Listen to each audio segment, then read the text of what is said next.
सतनाम श्री वाहिगुरु साहिब जी।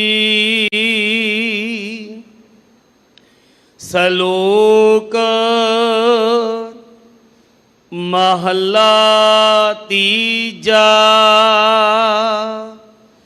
पढ़ना गुढ़ना संसार की कार है, अंदर तृष्णा विकार। हूँ मैं विच सब पढ़ थके, दूजे भाए खुआर। पढ़ना गुढ़ना संसार की कार है, अंदर तृष्णा विकार। हूँ मैं विच सब पढ़ थके, दूजे भाए खुआर। सो पढ़िया सो पंडित बीना, गुर शब्द करे विचार। अंदर खोजा तत लह, पाए मोख द्वार। गुण निदान हर पाया, सहज करे विचार। धन व्यापारी नानका, जिस गुरमुख नाम आधार। गुण निदान हर पाया, सहज कर विचार। धन व्यापारी नानका, जिस गुरमुख नाम आधार। वाहिगुरु जी का खालसा वाहिगुरु जी की फतेह। गुरु रूप गुरु की साजी नवाजी, गुरु स्वरूप गुरु खालसा साध संगत जी। अज दा ये पावन पवित्र इलाही फरमान सोठ दी वार विचों आपां सरवण कीता है, जिहड़ी धन गुरु रामदास पातशाह दी उचारण कीती है। इस वार विच जिहड़ियां पौड़ियां ने वो गुरु रामदास पातशाह दी आउणगियां, जिहड़े सलोक ने वो साझे हैं। असीं जदों भी किसी वार का सलेख पढ़ते हाँ तो उस सलेख विच महला पंजवा, महला तीजा, महला पहला जां चौथे का जिक्र आवे, उदों असीं अंदाजा ये लाउणा भी पौड़ियां जे महला चौथा तो चौथे पातशाह दियां होणगियां, जे महला तीजा तो तीजे पातशाह दियां होणगियां। इस करके अज की जो आप हुक्मनामा सरवण किया ना, ये पौड़ी गुरु रामदास पातशाह की उचारण की है, तो सलोक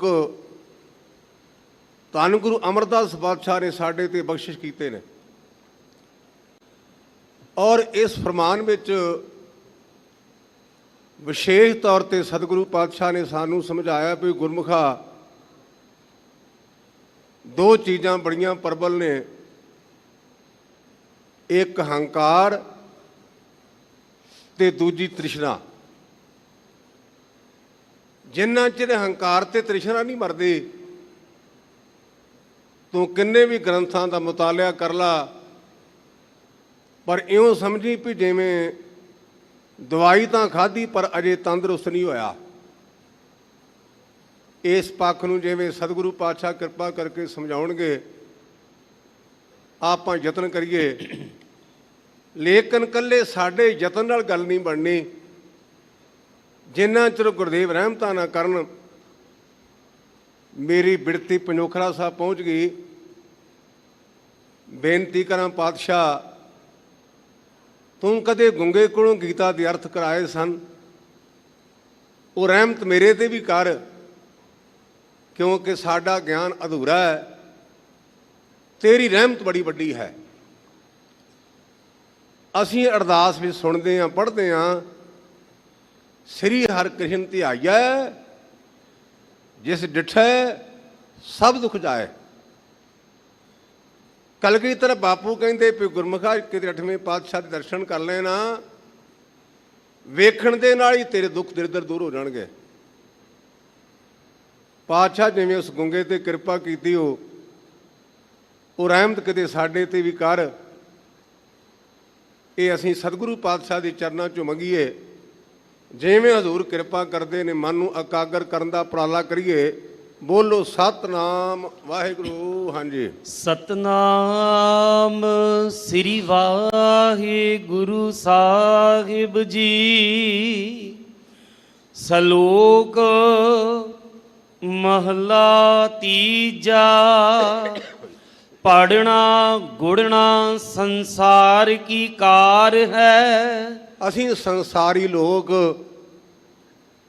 ਪੜ੍ਹਨਾ ਤੋਂ ਭਾਵ ਵਾਚਣਾ, ਪੜ੍ਹਨਾ ਤੇ ਗੁਣਨਾ ਦਾ ਭਾਵ ਹੁੰਦਾ ਵਿਚਾਰਨਾ। ਬੰਦਾ ਪਹਿਲਾਂ ਪੜ੍ਹਦਾ ਤੇ ਮੁੜ ਕੇ ਵੇਖਦਾ ਇਹਦੇ ਅਰਥ ਕੀ ਹਨ। ਇਹ ਕਹਿੰਦੇ ਸੰਸਾਰੀ ਬੰਦਿਆਂ ਦਾ ਕਰਮ ਹੈ ਤੇ ਸੰਸਾਰੀ ਦੀ ਆਪਾਂ ਵਿਆਖਿਆ ਪੜ੍ਹਦੇ ਇਹੋ ਸੰਸਾਰ ਬਕਾਰ ਸੰਸੇ ਮੈਂ। ਆਪਾਂ ਰੋਜ਼ਾਨਾ ਰਾਤ ਨੂੰ ਬਰਾਜਣ ਲੱਗਿਆਂ ਪੰਕਤੀਆਂ ਪੜ੍ਹਦੇ ਹਾਂ, ਸਾਨੂੰ ਫਜ਼ੂਲ ਸੰਸੇ ਪਏ ਨੇ। ਤੇ ਗੁਰਦੇਵ ਕਹਿੰਦੇ ਜਿੰਨਾ ਚਿਰ ਸੰਸਿਆਂ ਦੇ ਦੀਨ ਉਹਨਾਂ ਚਿਰ ਬਾਤ ਨਹੀਂ ਬਣਨੀ। ਇਹ ਸੰਸਾਰੀ ਮਨੁੱਖ ਕੇਵਲ ਤੇ ਕੇਵਲ ਅੱਖਰਾਂ ਦਾ ਬੋਧ ਉਹਨਾਂ ਦੀ ਵਿਚਾਰ ਤੱਕ ਸੀਮਤ ਨੇ। ਪਰ ਯਾਦ ਰੱਖੀਂ ਅੰਦਰ ਤ੍ਰਿਸ਼ਨਾ ਵਿਕਾਰ। ਤੇ ਤੇਰੇ ਅੰਦਰ ਸਭ ਤੋਂ ਵੱਡਾ ਔਗਣ ਹੈ ਤ੍ਰਿਸ਼ਨਾ। ਤ੍ਰਿਸ਼ਨਾ ਦੇ ਬਾਰੇ ਮੈਂ ਬਹੁਤ ਵਿਸਤਾਰ ਨਾਲ ਪੜ੍ਹਿਆ ਆਪਣੇ ਉਸਤਾਦ ਸੰਤ ਬਾਬਾ ਕਰਤਾਰ ਸਿੰਘ ਹੋਰਾਂ ਕੋਲੋਂ। ਉਹਨਾਂ ਸਾਨੂੰ ਗ੍ਰੰਥ ਪੜ੍ਹਾਇਆ ਸੀ ਵਿਰਾਗ ਸ਼ਤਕ। ਇਹ ਅਜੈਨ ਦਾ ਰਾਜਾ ਹੋਇਆ, ਰਾਜਾ ਭਰਥਰੀ। ਇਹਦੇ 'ਚੋਂ ਮਟੂ ਦੀ ਪੁਆਇੰਟ ਨਵਾਂ ਨੁਕਤਾ ਕੇਵਲ ਉੱਥੇ ਲਿਖਿਆ ਕਿ ਰਾਜੇ ਨੂੰ ਅੰਮ੍ਰਿਤ ਫਲ ਦੀ ਪ੍ਰਾਪਤੀ ਹੋਈ। ਆਪਾਂ ਜਿਹਦੇ ਨਾਲ ਸਨੇਹ ਕਰਦੇ ਹਾਂ ਤੇ ਆਪਣੇ ਵੱਲੋਂ ਉਹਨੂੰ ਆਪਾਂ ਪਿਆਰ ਭੇਟਾ ਦਿੰਦੇ ਹਾਂ, ਪਿਆਰ ਭੇਟਾ। ਲੰਮੀ ਕਥਾ ਵਿੱਚੋਂ ਆਪਾਂ ਨੁਕਤਾ ਲਈਏ, ਉਹਨੇ ਅੰਮ੍ਰਿਤ ਫਲ ਆਪਣੀ ਪਤਨੀ ਨੂੰ ਦਿੱਤਾ, ਪਤਨੀ ਨੇ ਨੌਕਰ ਨੂੰ ਦਿੱਤਾ, ਨੌਕਰ ਨੇ ਵੇਸਵਾ ਨੂੰ ਦਿੱਤਾ। ਜਦੋਂ ਉਹਨੇ ਪੜਤਾਲ ਕੀਤੀ ਤੇ ਮਨ ਨੂੰ ਸੱਟ ਲੱਗੀ ਵੀ ਮੇਰੀ ਧਰਮ ਪਤਨੀ ਮੇਰੀ ਵਫਾਦਾਰ ਨਹੀਂ। ਰਾਜ ਭਾਗ ਛੱਡ ਕੇ ਸਮੇਂ ਦੇ ਪ੍ਰਭਾਵ ਦੇ ਮੁਤਾਬਕ ਉਹ ਜੋਗੀ ਬਣ ਗਿਆ। ਕੰਨ ਪਾਟੇ ਨੇ, ਲੰਗੋਟੀ ਤੇੜ ਹੈ, ਤੁਰਿਆ ਜਾ ਰਿਹਾ ਹੈ। ਚਾਨਣੀ ਰਾਤ ਸੀ ਤੇ ਚੰਦਰਮਾ ਦੀਆਂ ਰਿਸ਼ਮਾਂ ਕੋਈ ਬੰਦਾ ਪਹਿਲਾਂ ਲੰਘਿਆ, ਉਹਦੀ ਥੁੱਕ ਤੇ ਪਈਆਂ, ਥੁੱਕ ਚਮਕੀ। ਰਾਜੇ ਦਾ ਪੁੱਤਰ ਸੀ ਤੇ ਉਹਨੂੰ ਸੰਸਕਾਰ ਰਾਜੇ ਵਾਲੇ ਸਨ। ਕਹਿਣ ਲੱਗਾ ਕਿਤੇ ਲਾਲ ਨਾ ਹੋਵੇ। ਬਹੁਤ ਲੰਮੀ ਕਥਾ ਹੈ। ਉਹਨੇ ਆਪਣੀ ਕਲਮ ਨਾਲ ਲਿਖਿਆ ਆਪਣੀ ਸਵੈ ਜੀਵਨੀ ਵਿੱਚ। ਜਦੋਂ ਉਹਨੇ ਥੱਲੇ ਹੋ ਕੇ ਉਸ ਥੁੱਕ ਨੂੰ ਫੜਿਆ ਨਾ, ਲਾਲ ਦੇ ਭੁਲੇਖੇ ਉਹਦੇ ਹੱਥ ਲਿਬੜ ਗਿਆ। ਉਸ ਰਾਜੇ ਨੇ ਆਪਣੇ ਹੱਥਾਂ ਦੇ ਨਾਲ ਇੱਕ ਪੰਕਤੀਆਂ ਲਿਖੀਆਂ ਨੇ, ਕਹਿੰਦੇ ਰਤਨ ਜੜਤ ਮੰਦਰ ਤਜੇ ਔਰ ਸਖੀਅਨ ਕੇ ਸਾਥ ਰੇ ਮਨ ਧੋਖੇ ਲਾਲ ਕੇ ਦਿਓ ਪੀਕ ਮੈਂ ਹਾਥ। ਇਹਦਾ ਅਰਥ ਹੈ ਚੰਦਰਿਆ ਮਨਾ, ਇਹ ਮਨ ਵੀ ਲੈ ਵੀ ਇਹ ਰਤਨ ਹੈ ਤੇ ਰਤਨ ਦਾ ਤੂੰ ਘਰ ਛੱਡ ਕੇ ਆਇਆ। ਤੇਰੇ ਮਕਾਨਾਂ 'ਚ ਰਤਨ ਜੜੇ ਸਨ। ਰਤਨ ਛੱਡ ਆਇਆ ਪਰ ਸੰਸਕਾਰ ਨਹੀਂ ਗਏ। ਰਤਨ ਛੱਡ ਆਇਆ ਸੰਸਕਾਰ ਨਹੀਂ ਗਏ। ਔਰ ਲਾਲ ਦੇ ਭੁਲੇਖੇ ਜਦੋਂ ਉਹਨੂੰ ਹੱਥ ਪਾਇਆ ਤੇ ਕਹਿੰਦਾ ਰਤਨ ਜੜਤ ਮੰਦਰ ਤਜੇ, ਰਤਨਾਂ ਨਾਲ ਜੜੇ ਹੋਏ ਮਕਾਨਾਂ ਨੂੰ ਛੱਡਿਆ। ਔਰ ਸਖੀਆਂ ਕੇ ਸਾਥ ਆਪਣੀਆਂ ਰਾਣੀਆਂ ਛੱਡੀਆਂ, ਰੇ ਮਨ ਧੋਖੇ ਲਾਲ ਕੇ ਦਿਓ ਪੀਕ ਮੈਂ ਹੱਥ। ਕਹਿਣ ਲੱਗਾ ਲਾਲ ਦੇ ਭੁਲੇਖੇ ਥੁੱਕ ਨੂੰ ਹੱਥ ਪਾ ਲਿਆ। ਥੁੱਕ ਨੂੰ ਹੱਥ ਤਾਂ ਪਿਆ ਵੀ ਤ੍ਰਿਸ਼ਨਾ ਨਹੀਂ ਮਰੀ। ਔਰ ਉਹਨੇ ਅੱਗੇ ਜਾ ਕੇ ਫਿਰ ਇੱਕ ਪੰਕਤੀ ਲਿਖੀ, ਕਹਿਣ ਲੱਗਾ ਆਓ ਤੂੰ ਤਾਜ ਹਮਕੋ ਤ੍ਰਿਸ਼ਨੇ ਤਬ ਲਾ ਵੇਖੇ ਮਮ ਖੇਦ ਘਨੇ, ਤੁਮ ਕੀਨ ਦੀਨ ਤੇ ਦੀਨ ਮੁਝੈ। ਇਹ ਮੇਰੀ ਇਹ ਤ੍ਰਿਸ਼ਨੇ, ਮੇਰਾ ਹੁਣ ਤਾਂ ਖਹਿੜਾ ਛੱਡ ਦੇ। ਮਕਾਨ ਛੜਾ ਦਿੱਤੇ, ਰਾਣੀਆਂ ਛੜਾ ਦਿੱਤੀਆਂ, ਕੱਪੜੇ ਲਵਾ ਦਿੱਤੇ, ਪਰ ਤ੍ਰਿਸ਼ਨਾ ਅਜੇ ਨਾ ਮੁੱਕੀ। ਗੁਰੂ ਗ੍ਰੰਥ ਸੱਚੇ ਪਾਤਸ਼ਾਹ ਕਹਿੰਦੇ ਤ੍ਰਿਸ਼ਨਾ ਬਿਰਲੇ ਹੀ ਕੀ ਬੁਝੀ ਹੈ, ਕੋਟ ਜੋਰੇ ਲਾਖ ਕਰੋਰੇ ਮਨ ਨਾ ਹੋਰੇ, ਪਰੇ ਪਰੇ ਕੋਈ ਰਜੀ ਹੈ। ਗੁਰੂ ਗ੍ਰੰਥ ਸੱਚੇ ਪਾਤਸ਼ਾਹ ਕਹਿੰਦੇ ਕਿਸੇ ਵੇਲੇ ਦੀ ਬੁਝੀ ਹੈ, ਪਹਿਲਾਂ ਸੈਂਕੜੇ, ਮੁੜ ਕੇ ਲੱਖ, ਮੁੜ ਕੇ ਕਰੋੜ, ਪਰ ਮਨ ਨਾ ਭਰਿਆ। ਮੈਂ 10ਵੀਂ ਜਮਾਤ ਵਿੱਚ ਅੰਗਰੇਜ਼ੀ ਦੀ ਪੁਸਤਕ 'ਚ ਇੱਕ ਕਾਰਨੇਗੀ ਦਾ ਲੇਖ ਪੜ੍ਹਿਆ ਸੀ, ਸਾਨੂੰ ਪੜ੍ਹਾਇਆ ਗਿਆ ਸਕੂਲੇ। ਉਹ ਜ਼ਮਾਨੇ 'ਚੋਂ ਸਭ ਤੋਂ ਅਮੀਰ ਆਦਮੀ ਸੀ ਕਾਰਨੇਗੀ। ਗੱਲ ਕਰਨੇ ਆ ਤ੍ਰਿਸ਼ਨਾ ਦੀ। ਉਹ ਮਰਨ ਦਾ ਉਹਦਾ ਸਮਾਂ ਆ ਗਿਆ, ਮੰਜੇ ਤੇ ਪਿਆ ਤੇ ਉਹਦਾ ਸੈਕਟਰੀ ਕੋਲ ਬੈਠਾ ਸੀ। ਉਹ ਸਕੱਤਰ ਨੇ, ਸੈਕਟਰੀ ਨੇ ਸੁਭਾਵਿਕ ਵਚਨ ਕੀਤੇ ਵੀ ਸ਼੍ਰੀਮਾਨ ਤੁਹਾਡੇ ਕੋਲ ਇੰਨੀ ਮਾਇਆ 10 ਅਰਬ ਡਾਲਰ, ਤੁਸੀਂ ਸੰਤੁਸ਼ਟ ਹੋ? ਉਹਨੇ ਸਿਰ ਲਾਇਆ, ਕਹਿਣ ਲੱਗਾ ਨਹੀਂ ਮਿੱਤਰਾ, ਮੇਰੀ ਜ਼ਿੰਦਗੀ ਦਾ ਨਿਸ਼ਾਨਾ 100 ਅਰਬ ਬਣਾਉਣਾ ਸੀ, ਪਰ ਅਜੇ 90 ਬਣੇ। ਉੱਥੇ ਸੈਕਟਰੀ ਨੇ ਅਰਦਾਸ ਕੀਤੀ ਪ੍ਰਮਾਤਮਾ ਦੇ ਅੱਗੇ ਵੀ ਵਾਹਿਗੁਰੂ, ਮੈਂ ਸਮਝਦਾ ਵੀ ਸ਼ਾਇਦ ਇਹਦੇ ਕੋਲ ਬਹੁਤੀ ਮਾਇਆ ਵੇ ਤੇ ਸੰਤੋਖੀ ਹੋਵੇ ਤੇ ਮੇਰੇ ਤੇ ਕਿਰਪਾ ਕਰੀ, ਮੈਂ ਇੱਥੇ ਠੀਕ ਹਾਂ, ਮੈਨੂੰ ਬਹੁਤਿਆਂ ਦੀ ਲੋੜ ਨਹੀਂ। ਇਹਦੇ 'ਚੋਂ ਅੰਤਰੀ ਭਾਵ ਇਹ ਹੈ, ਅਸੀਂ ਉੱਪਰ ਨੂੰ ਵੇਖੀ ਜਾਂਦੇ ਹਾਂ। ਔਰ ਇਹ ਹਜ਼ੂਰ ਕਹਿੰਦੇ ਨੇ ਵੀ ਇਹ ਬਹੁਤ ਵੱਡਾ ਔਗਣ ਵਕਾਰ ਕਹਿੰਦੇ ਨੇ ਔਗਣ ਨੂੰ। ਪੜ੍ਹਨਾ ਗੁਣਨਾ ਸੰਸਾਰ ਕੀ ਕਾਰ ਹੈ, ਅੰਦਰ ਤ੍ਰਿਸ਼ਨਾ ਵਕਾਰ, ਇਹਦੇ ਅੰਦਰ ਸਭ ਤੋਂ ਵੱਡਾ ਔਖਣ ਹੈ ਤ੍ਰਿਸ਼ਨਾ। ਇਹਦਾ ਲਾਲਚ ਨਹੀਂ ਮੁੱਕਦਾ। ਆ ਜੇ ਆ ਜਾਏ, ਇਸ ਪ੍ਰਕਾਰ ਇਹ ਫਰੂਲ ਤ੍ਰਿਸ਼ਨਾ ਕਰੀ ਜਾਂਦਾ। ਪਰ ਯਾਦ ਰੱਖਿਆ ਕਰੋ ਗੁਰਮੁਖੋ, ਆਪਾਂ ਸਾਰੇ ਜਿੰਨੇ ਬੈਠੇ ਹਾਂ, ਆਪਾਂ ਜੇਬਾਂ ਲਾਈਆਂ ਨੇ ਨਾ। ਮੈਂ ਜੇਬਾਂ ਦਾ ਖੰਡ ਨਹੀਂ ਕਰਨਾ, ਕਿਤੇ ਗਲਤ ਨਾ ਇਹਦਾ ਅਰਥ ਕਰਨਾ। ਉੱਪਰ ਬਟਨ ਲਵਾਉਣੇ ਆ ਗਿਆਨੀ ਜੀ, ਬਟਨ ਤਾਂ ਲਵਾਇਆ ਕਿਤੇ ਬਟੂਆ ਖਿਸਕ ਨਾ ਜਾਏ, ਬੜੀ ਚੰਗੀ ਗੱਲ ਹੈ। ਪਰ ਗੁਰਮੁਖਾ ਯਾਦ ਰੱਖੀ, ਜਿਹੜਾ ਖੱਫਣ ਹੋਣਾ ਉੱਥੇ ਨਾ ਬਟਨਾਂ ਵਾਲੀ ਕਮੀਜ਼, ਨਾ ਬਟਨਾਂ ਵਾਲੀ ਜੇਬ ਹੋਣੀ ਤੇ ਨਾ ਬਟਨਾਂ ਤੋਂ ਬਿਨਾਂ ਜੇਬ ਹੋਣੀ ਹੈ। ਉਹ ਖੱਫਣ ਨੂੰ ਚੇਤੇ ਰੱਖਿਆ ਕਰੀਏ। ਜਦੋਂ ਫੱਟੇ ਤੇ ਪਵਾਂਗੇ ਨਾ, ਸਾਡਾ ਸਿੱਧਾ ਜਿਹਾ ਕੱਪੜਾ ਉਹਨਾਂ ਨੇ ਮਾਰ ਕੇ 2 ਤੋਪੇ ਤੇ ਗੱਜ ਪਾ ਦੇਣਾ, ਕੋਈ ਜੇਬ ਨਹੀਂ ਹੋਣੀ। ਇਸ ਕਰਕੇ ਮੇਰੇ ਪਾਤਸ਼ਾਹ ਕਹਿੰਦੇ ਗੁਰਮੁਖਾ ਇਹ ਫਜ਼ੂਲ ਹੈ। ਮਾਂ ਮਰ ਗਈ, ਧੀਆਂ 3, ਮਾਂ ਦੇ ਕੰਨਾਂ ਵਿੱਚ 2 ਵਾਲੀਆਂ ਨੇ ਤੇ ਬੀਬੀਆਂ ਕਹਿੰਦੀਆਂ ਵੀ ਜੇ ਦੂਜੀ ਪਹਿਲਾਂ ਚਲੀਆਂਗੇ ਤੇ ਮੈਨੂੰ ਵਾਲੀ ਨਹੀਂ ਮਿਲਣੀ। ਹੁਣ ਕੰਨ ਤਾਂ ਬੇਬੇ ਦੇ 2 ਹੀ ਨੇ ਨਾ, 3 ਕਿੱਥੋਂ ਹੋ ਜਾਣਾ। ਧੀਆਂ 3 ਨੇ, ਉਹ ਡੀਕਦੀਆਂ ਨੇ ਵੀ ਦਵਾ ਦਵ ਇੱਕ ਵਾਲੀ ਮੈਨੂੰ ਮਿਲ ਜੇ, ਜਿਹੜੀ ਲੇਟ ਹੋ ਗਈ ਉਹਨੂੰ ਨਹੀਂ ਮਿਲਣੀ। ਸਾਡਾ ਵਾਲੀਆਂ ਨਾਲ ਮੋਹ ਹੈ, ਮਾਂ ਨਾਲ ਨਹੀਂ। ਮੈਂ ਜਿਹੜੀਆਂ ਬੇਨਤੀਆਂ ਕਰਦਾ ਨਾ, ਨਾ ਸੌਣ ਤੇ ਰੋਣ ਦਾ ਮੇਰਾ ਭਾਵ ਨਹੀਂ। ਮੇਰਾ ਭਾਵ ਕਥਾ ਦੀ ਡਿਊਟੀ ਉਹਦਾ ਅੰਤਰੀ ਭਾਵ ਕਿ ਆਪਾਂ ਪਦਾਰਥਾਂ ਤੱਕ ਸੀਮਤ ਹਾਂ, ਪਦਾਰਥਾਂ ਤੱਕ। ਤੇ ਮੇਰੇ ਪਾਤਸ਼ਾਹ ਕਹਿੰਦੇ ਇਹ ਫਜ਼ੂਲ ਹੈ।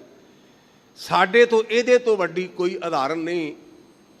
ਸਤਿਗੁਰੂ ਗ੍ਰੰਥ ਸੱਚੇ ਪਾਤਸ਼ਾਹ ਤਾਂ ਸ਼ੰਕਾ ਰਹਿਣੀ ਕੋਈ ਨਹੀਂ ਦਿੰਦਾ। ਕਹਿੰਦੇ ਭੋਲਿਆ ਲੰਕਾ ਗੜ ਸੋਨੇ ਕਾ ਭਇਆ, ਮੂਰਖ ਰਾਵਣ ਕਿਆ ਲੈ ਗਿਆ। ਤੂੰ ਤਾਂ ਕਹਿੰਦਾ ਨਾ ਮੇਰੇ ਇੰਨੇ ਲਾਕਰ ਭਰੇ ਪਏ ਨੇ। ਰਾਵਣ ਦਾ ਘਰ ਹੀ ਸੋਨੇ ਦਾ ਬਣਿਆ ਸੀ ਤੇ ਨਾਲ ਕਿੰਨੇ ਲੈ ਕੇ ਗਿਆ, ਕਿੰਨੇ ਲੈ ਕੇ ਗਿਆ। ਇਸ ਕਰਕੇ ਮੇਰੇ ਪਾਤਸ਼ਾਹ ਕਹਿੰਦੇ ਨੇ ਭਾਈ ਇਹ ਫਜ਼ੂਲ ਹੈ ਜਿਹੜੀ ਤੂੰ ਤ੍ਰਿਸ਼ਨਾ ਕਰਦਾ ਨਾ, ਲਾਲਸਾ, ਇਨ ਫਜ਼ੂਲ ਜਾਣਨਾ ਕਰ। ਹਉਮੈ ਵਿੱਚ ਸਭ ਪੜ ਤੇ ਥੱਕੇ। ਦੂਜਾ ਸਾਰਿਆਂ ਤੋਂ ਪ੍ਰਬਲ ਗੁਰਮੁਖੋ ਰੋਗ ਹੰਕਾਰ ਦਾ। ਇਹ ਇੰਨਾ ਪ੍ਰਬਲ ਹੈ। ਮੈਂ ਮਹਾਤਮਾ ਬੁੱਧ ਦਾ ਜੀਵਨ ਪੜ੍ਹਿਆ ਤੇ ਉਹਨਾਂ ਦੇ ਜੀਵਨ ਦੇ ਵਿੱਚ ਇੱਕ ਸਾਖੀ ਆਈ ਹੈ। ਇੱਕ ਰਾਜਾ, ਉਹਨੂੰ ਪਤਾ ਚੱਲਿਆ ਵੀ ਸਾਡੇ ਇਲਾਕੇ 'ਚ ਮਹਾਤਮਾ ਬੁੱਧ ਆਏ ਨੇ, ਤੇ ਮਨ 'ਚ ਵਿਚਾਰ ਕੀਤੀ ਵੀ ਕੁਝ ਨਾ ਕੁਝ ਭੇਟ ਕਰਾਂ।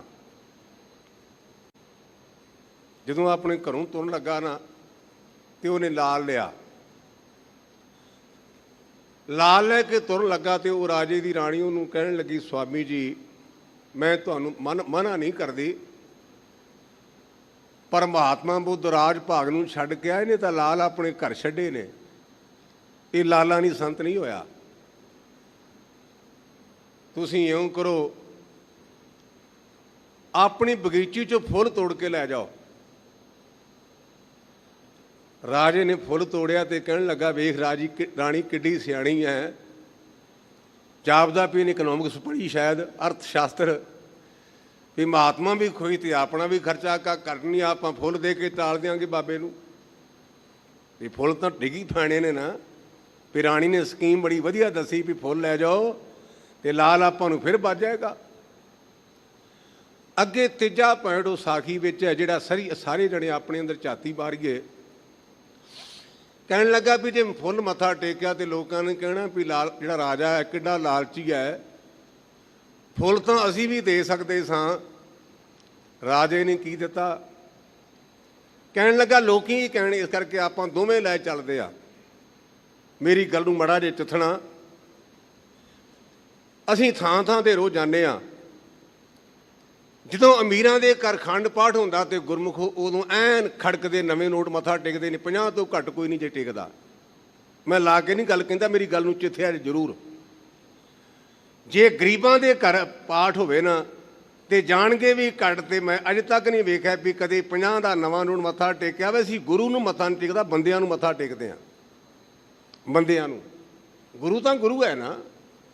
ਗੁਰੂ ਅਮੀਰ ਦੇ ਘਰ ਹੈ ਤੇ ਗੁਰੂ ਗਰੀਬ ਦੇ ਘਰ ਹੈ ਤੇ ਗੁਰੂ। ਆਪਾਂ ਗੁਰੂ ਨੂੰ ਵੀ ਗੁਰਮੁਖੋ ਅਮੀਰੀ ਤੇ ਗਰੀਬੀ ਦੇ ਪੱਖ ਨਾਲ ਵੇਖਦੇ ਹਾਂ। ਜੇ ਅਮੀਰ ਦੇ ਘਰ ਸਮਾਗਮ ਤੇ ਨੋਟ ਵੱਡਾ, ਜੇ ਗਰੀਬ ਦੇ ਘਰ ਸਮਾਗਮ ਤੇ ਆਪਾਂ ਕਹਿੰਦੇ ਟੁੱਟੇ ਪੈਸੇ ਹੈਗੇ ਹੀ। ਹੁਣ ਤਾਂ ਟੁੱਟੇ ਪੈਸੇ ਨਿਆਣਾ ਵੀ ਨਹੀਂ ਲੈਂਦਾ।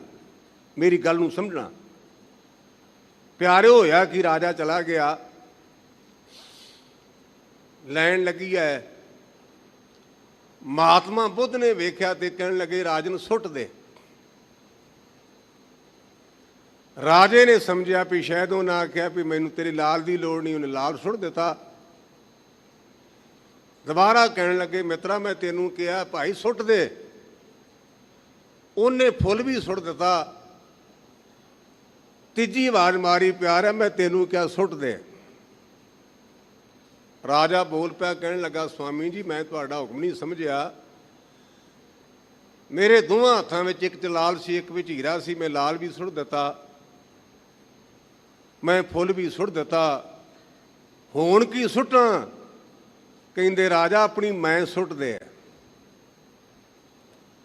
ਆਪਾਂ ਗੁਰਮੁਖੋ ਗੁਰੂ ਘਰ ਵਿੱਚ ਆਉਨੇ ਆ, ਆਪਾਂ ਮੈਂ ਨਹੀਂ ਜੇ ਸੁੱਟਦੇ, ਮੈਂ। ਇਸ ਕਰਕੇ ਮੇਰੇ ਪਾਤਸ਼ਾਹ ਕਹਿੰਦੇ ਨੇ, ਹਉਮੈ ਵਿੱਚ ਸਭ ਪੜ੍ਹ ਥਕੇ, ਬੜਾ ਪੜ੍ਹੇ ਪਰ ਮੈਂ। ਮੇਰੇ ਨਾਲ ਕੋਈ ਬਹਿਸ ਕਰਕੇ ਵੇਖੇ ਮੈਂ ਰਾਹ ਕਿਵੇਂ ਪਾਉਣਾ। ਇਹ ਸਾਡੇ ਚੱਲਦਾ ਜੇ ਵਿਦਵਾਨਾਂ 'ਚ, ਜਿਹੜੇ ਵਿਦਵਾਨ ਖੋਜਦੇ ਨੇ, ਮੇਰੇ ਨਾਲ ਕਿਤੇ ਉਹਨੂੰ ਵਿਚਾਰ ਬਹਿਸ ਕਰਕੇ ਵੇਖੀ ਰਾਹ ਕਿਵੇਂ ਪਾਉਣਾ। ਮੈਂ ਕਹਿੰਦਾ, ਗੁਰਮੁਖਾ ਤੂੰ ਰਾਹ ਕਾਹਦੇ ਲਈ ਪਾਉਣਾ? ਤੇਰੇ ਤੇ ਗੁਰੂ ਕਿਰਪਾ ਕਰੇ, ਗੁਰੂ ਤੈਨੂੰ ਗੁਰਮਤਿ ਦੇ ਰਾਹ ਤੇ ਪਾ ਦੇ। ਅਸੀਂ ਗੁਰਮਤਿ ਦੇ ਰਾਹ ਤੇ ਪੈਣਾ। ਮੇਰੇ ਪਾਤਸ਼ਾਹ ਕਹਿੰਦੇ, ਹਉਮੈ ਮੈਂ ਦੇ ਵਿੱਚ ਬੜੇ ਗ੍ਰੰਥ ਪੜ੍ਹ ਕੇ ਥੱਕ ਗਏ। ਗੁਰੂ ਅਮਰਦਾਸ ਪਾਤਸ਼ਾਹ ਦਾ ਕਿਤੇ ਇਤਿਹਾਸ ਪੜ੍ਹਨਾ, ਉੱਥੇ ਲਿਖਿਆ ਕਿ ਇੱਕ ਬਹੁਤ ਵੱਡਾ ਵਿਦਵਾਨ, ਉਹਦਾ ਨਾਮ ਸ਼ਾਇਦ ਬੇਣੀ ਕਰਕੇ ਲਿਖਿਆ, ਮੈਂ ਸ਼ਾਇਦ ਤੇ ਕਹਿ ਵੀ ਕਿਤੇ ਮੈਂ ਭੁੱਲ ਨਾ ਜਾਂਦਾ ਵਾਂ। 9 ਊਠ ਉਹਨੇ ਆਪਣੀਆਂ ਕਿਤਾਬਾਂ ਦੇ ਭਰੇ ਸਨ। ਗੁਰੂ ਅਮਰਦਾਸ ਪਾਤਸ਼ਾਹ ਦੇ ਸਮੇਂ ਦੀ ਘਟਨਾ ਜੇ। 9 ਊਠ ਕਿਤਾਬਾਂ ਨਾਲ ਭਰੇ ਸਨ। ਜਿਹਦੇ ਨਾਲ ਬਹਿਸ ਕਰਨੀ ਉਹਨੇ ਹਾਰ ਜਾਣਾ ਤੇ ਉਹਨੇ ਕਹਿਣਾ ਕਿਤਾਬਾਂ ਮੈਨੂੰ ਦੇ ਦੇ। ਬੜਾ ਹੰਕਾਰ ਵੀ ਮੈਂ ਇੰਨੀਆਂ ਪੋਥੀਆਂ ਨੇ। ਤੇ ਗੁਰੂ ਅਮਰਦਾਸ ਪਾਤਸ਼ਾਹ ਦੇ ਸਾਹਮਣੇ ਆਇਆ, ਦਰਸ਼ਨ ਕੀਤੇ ਤੇ ਧਰਮ ਕਰਕੇ ਗੁਰੂ ਕੇ ਚਰਨਾਂ ਤੇ ਢਹਿ ਪਿਆ। ਤੇ ਪਾਤਸ਼ਾਹ ਕਹਿਣ ਲੱਗੇ, ਤੇਰੇ ਨੌ ਊਠ ਕਿੱਥੇ ਗਏ? ਉਹਨੇ ਸਾਰੀਆਂ ਦੀਆਂ ਸਾਰੀਆਂ ਜਿਹੜੀਆਂ ਉਹ ਕਿਤਾਬਾਂ ਸਨ ਉਹਨੇ ਗੋਇੰਦਵਾਲ ਬਿਆਸਾ ਦਰਿਆ ਦੇ ਸਪੁਰਦ ਕਰਕੇ ਆਖਿਆ, ਪਾਤਸ਼ਾਹ ਮੇਰੇ ਉਹ ਪੜ੍ਹਾਈ ਛੜਾ ਕਿਤੇ ਆਪਣੀ ਰਹਿਮਤ ਦੀ ਪੜ੍ਹਾਈ ਦੇ। ਇਹ ਸਾਡੇ ਤੇ ਗੁਰਦੇਵ ਕਿਰਪਾ ਕਰਨ। ਕਹਿੰਦੇ ਹੰਕਾਰ ਦੇ ਵਿੱਚ ਬੰਦੇ ਪੜ੍ਹ ਕੇ ਥੱਕ ਗਏ। ਮੈਨੂੰ ਇਹਦੇ ਇੰਨੇ ਅਰਥ ਆਉਂਦੇ ਨੇ, ਇਹਦੇ ਅਨਵੇਂ ਕਰਕੇ ਅਰਥ ਇਹ ਨੇ। ਇਉਂ ਕਹਿੰਦੇ ਵਿਦਵਾਨ ਲੋਕ ਵਿਦਿਆ ਦੀ ਮਾਨ ਕਰਕੇ ਪੜ੍ਹ ਕੇ ਥੱਕ ਗਏ, ਪਰ ਦੂਜੇ ਭਾਈ ਖੁਆਰ ਜਿਹੜੀ ਪੜ੍ਹਾਈ ਕਰਨੀ ਸੀ ਗੁਰਮੁਖ ਅਸਾਂ ਨਾ ਕੀਤੀ। ਉਹ ਪੜ੍ਹਾਈ ਕਿਹੜੀ ਹੈ? ਗੁਰੂ ਗ੍ਰੰਥ ਸੱਚੇ ਪਾਤਸ਼ਾਹ ਨੇ ਸਾਨੂੰ ਦੱਸਿਆ ਪੜ੍ਹਾਈ ਬਾਰੇ। ਉਹ ਕਹਿੰਦੇ ਨੇ, ਏਕ ਅੱਖਰ ਹਰ ਮਨ ਬਸਤ ਨਾਨਕ ਹੋਤ ਨਿਹਾਲ। ਗੁਰੂ ਗ੍ਰੰਥ ਸੱਚੇ ਪਾਤਸ਼ਾਹ ਕਹਿੰਦੇ, ਗਿਆਨੀਆਂ ਤੂੰ ਤਾਂ ਕਿਤਾਬਾਂ ਦਾ ਮਾਣ ਕਰਦਾ, ਬੜੀਆਂ ਪੜ੍ਹੀਆਂ, ਤੇਰੇ ਅੰਦਰ ਕਿਤੇ ਇੱਕ ਅੱਖਰ ਵਾਜੇ ਤੇਰੇ ਦੁੱਖ ਕੱਟੇ ਜਾਣ। ਹੁਣ ਇਹ ਤਾਂ ਸਮਝ ਨਹੀਂ ਆਉਂਦੀ ਅੱਖਰ ਕਿਹੜਾ ਹੈ। ਖਡੂਰ ਸਾਹਿਬ ਇੱਕ ਸੰਤ ਮਹਾਂਪੁਰਸ਼ ਹੋਏ ਨੇ ਨਿਰਮਲੇ, ਬਾਬਾ ਤਾਰਾ ਸਿੰਘ ਉਹਨਾਂ ਦਾ ਨਾਂ ਸੀ। ਉਹਨਾਂ ਨੇ ਇਹਦੇ ਅਰਥ ਪੜ੍ਹਾਏ ਨੇ ਆਪਣੇ ਵਿਦਿਆਰਥੀਆਂ ਨੂੰ। ਉਹ ਅੱਖਰ ਹੈ ਤੂੰ ਦਾ ਅੱਖਰ, ਤੱਤੇ ਨੂੰ ਤਲੈਂਕੜੇ ਤੂੰ। ਜਿੰਨਾ ਚਿਰ ਸਾਡੇ ਅੰਦਰ ਤੂੰ ਨਾ ਆਏ ਉਹਨਾਂ ਚਿਰ ਬਾਤ ਨਹੀਂ ਆਉਣੀ। ਪਰ ਕਰੀਏ ਕਿ ਸਾਡੇ ਅੰਦਰ ਤਾਂ ਪਹਿਲਾਂ ਮੈਂ ਬੈਠੀ ਹੈ, ਮੈਂ। ਤੇ ਆਸਾ ਦੀ ਵਾਰ ਆਪਾਂ ਪੜ੍ਹਦੇ ਹਾਂ। ਆਸਾ ਦੀ ਵਾਰ ਵਿੱਚ ਸਾਨੂੰ ਪਾਤਸ਼ਾਹ ਨੇ ਸਮਝਾਇਆ, ਵਸਤੂ ਅੰਦਰ ਵਸ ਸਮਾਵੇ ਦੂਜੀ ਹੋਵੇ ਪਾਸ। ਭਾਂਡੇ ਚੀ ਤਾਂ ਪੈਣੀ ਗੁਰਮੁਖਾ, ਪਹਿਲੀ ਮੈਂ ਨੂੰ ਪਾਸੇ ਕਰਤੇ ਮੁੜ ਕੇ ਤੂੰ ਪਾ। ਬਾਣੀ ਤਾਂ ਗੁਰਮੁਖੋ ਹੈ ਹੀ ਸਾਗਰ। ਆ ਹੁਣੇ ਆਸਾ ਦੀ ਵਾਰ ਦਾ ਆਪਾਂ ਕੀਰਤਨ ਸਰਵਣ ਕੀਤਾ ਹੈ ਤੇ ਰਾਗੀ ਸਿੰਘਾਂ ਨੇ ਪੰਕਤੀ ਪੜ੍ਹੀ ਸੀ, ਨਾਨਕ ਏਕੀ ਬਾਰੀ ਦੂਜੀ ਨਾ ਹੀ ਜਾਏ। ਤੇ ਮੇਰੇ ਅੰਦਰ ਇੱਕਦਮ ਖਿਆਲ ਆਇਆ ਵੀ ਗੁਰੂ ਪਾਤਸ਼ਾਹ ਜੇ ਕਿਤੇ ਇਹੋ ਅੱਧੀ ਪੰਕਤੀ ਸਾਡੇ ਹਿਰਦੇ 'ਚ ਵਾਜੇ ਨਾ ਤੇ ਸਾਡੀ ਗੱਲ ਬਣ ਜਾਏ। ਬਾਣੀ ਤਾਂ ਹੈ ਹੀ ਗਾਦ ਬੋਧਾ ਨਾ, ਨਾਨਕ ਏਕੀ ਬਾਰੀ। ਆਸਾ ਦੀ ਵਾਰ ਦਾ ਭੋਗ ਪੈਂਦਾ, ਪੰਕਤੀ ਵੱਲ ਧਿਆਨ ਦਿਆ ਜੀ। ਨਾਨਕ ਏਕੀ ਬਾਰੀ ਦੂਜੀ ਨਾ ਹੀ ਜਾਏ। ਗੁਰਮੁਖਾ ਇੱਕ ਪਰਮੇਸ਼ਰ ਤੋਂ ਬਿਨਾਂ ਦੂਜੀ ਜਗ੍ਹਾ ਹੈ ਹੀ ਕੋਈ ਨਹੀਂ। ਇਹ ਗੁਰੂ ਤੋਂ ਬਿਨਾਂ ਦੂਜੀ ਜਗ੍ਹਾ ਹੈ ਹੀ ਕੋਈ ਨਹੀਂ। ਲੇਕਿਨ ਆਪਾਂ ਗੁਰੂ ਪਰਮੇਸ਼ਰ ਨੂੰ ਛੱਡ ਕੇ ਗੁਰਮੁਖੋ ਥਾਵਾਂ ਥਾਵਾਂ 'ਤੇ ਭਟਕਦੇ ਹਾਂ, ਨਾ ਭਟਕਿਆ ਕਰੀਏ। ਇਸ ਕਰਕੇ ਮੇਰੇ ਪਾਤਸ਼ਾਹ ਕਹਿੰਦੇ ਨੇ, ਭਾਈ ਦੁਆਇਤ ਭਾਵ ਦੂਜੇ ਪਾਸੇ ਵਿੱਚ ਪੈ ਕੇ ਖੁਆਰ ਹੋ ਰਹੇ, ਪਰੇਸ਼ਾਨ ਹੋ ਰਹੇ ਹਨ। ਸੋ ਪੜਿਆ ਸੋ ਪੰਡਿਤ ਬੀਨਾ। ਉਹ ਭਾਈ ਪੜਿਆ ਲਿਖਿਆ ਉਹ ਪੰਡਿਤ ਹੈ। ਪੰਡਿਤ ਬਾਰੇ ਆਪਾਂ ਪੜ੍ਹਦੇ ਹਾਂ, ਸੋ ਪੰਡਿਤ ਜੋ ਤਿਆਂ ਗੁਣਾ ਕੀ ਪੰਡ ਉਤਾਰੇ। ਜਿਹੜਾ ਰਜੋ ਸਦੋ ਤਮੋ ਗੁਣ ਤੋਂ ਬਾਹਰ ਹੈ ਨਾ, ਉਹ ਹੈ ਪੰਡਿਤ। ਸੋ ਪੰਡਿਤ ਜੋ ਮਨ ਪ੍ਰਬੁੱਧ ਹੈ, ਦੂਜਿਆਂ ਨੂੰ ਲੈਕਚਰ ਦੇਣ ਦੇ ਨਾਲ ਪਹਿਲਾਂ ਆਪਣੇ ਮਨ ਨੂੰ ਸਮਝਾਵੇ, ਉਹਨੂੰ ਕਹਿੰਦੇ ਜੀ ਪੰਡਿਤ। ਉਹ ਪੰਡਿਤ ਹੈ, ਉਹ ਪੜ੍ਹਿਆ ਲਿਖਿਆ ਹੈ। ਬੀਨਾ ਤੋਂ ਭਾਵ ਦੂਰ ਅੰਦੇਸ਼। ਵੈਸੇ ਬੀਨ ਦੇ ਹੱਥ ਜਿਹੜੇ ਵਿਦਵਾਨਾਂ ਨੇ ਕੀਤੇ ਨੇ, ਇਹ ਹੁੰਦਾ ਵੇਖਣਾ। ਦੂਰਬੀਨ ਦੂਰ ਵੇਖਣ ਵਾਲੀ ਚੀਜ਼। ਖੁਰਦਬੀਨ, ਖੁਰਦ ਕਹਿੰਦੇ ਨੇ ਛੋਟੀ ਨੂੰ, ਜਿਹੜੀ ਛੋਟੀ ਤੋਂ ਛੋਟੀ ਚੀਜ਼ ਨੂੰ ਵੇਖ ਲਈ ਉਸ ਨੂੰ ਆਪਾਂ ਕਹਿੰਦੇ ਖੁਰਦਬੀਨ, ਮਾਈਕਰੋਸਕੋਪ। ਇਸੇ ਪ੍ਰਕਾਰ ਕਹਿੰਦੇ ਉਹ ਵਿਚਾਰ ਬਿਆਨ ਹੈ, ਉਹ ਦੂਰ ਅੰਦੇਸ਼ ਹੈ, ਉਹ ਵਿਦਵਾਨ ਹੈ। ਗੁਰ ਸ਼ਬਦ ਕਰੇ ਵਿਚਾਰ। ਜਿਹੜਾ ਪਿਆਰੋ ਗੁਰੂ ਦੇ ਉਪਦੇਸ਼ ਦੀ ਵਿਚਾਰ ਕਰਦਾ ਸਮਝਦਾ ਹੈ। ਅੰਦਰ ਖੋਜੈ ਤਤ ਲਹੈ। ਸੋ ਜਿਹੜਾ ਅੰਦਰੋਂ ਪੜਤਾਲ ਕਰਦਾ, ਆਪਾਂ ਤਾਂ ਬਾਹਰ ਭੱਜੇ ਫਿਰਦੇ ਹਾਂ। ਬਾਣੀ ਕਹਿੰਦੀ, ਸੋ ਬ੍ਰਹਮੰਡੇ ਜੋ ਬ੍ਰਹਮੰਡੇ ਸੋਈ ਪਿੰਡੈ, ਜੋ ਖੋਜੇ ਸੋ ਪਾਵੈ। ਜਿੰਨਾ ਕੁਝ ਬ੍ਰਹਮੰਡ ਵਿੱਚ ਗੁਰਮੁਖਾ ਸਾਰਾ ਕੋਈ ਤੇਰੇ ਅੰਦਰ, ਪਰ ਤੂੰ ਅੰਦਰ ਝਾਕਦਾ ਹੀ ਨਹੀਂ।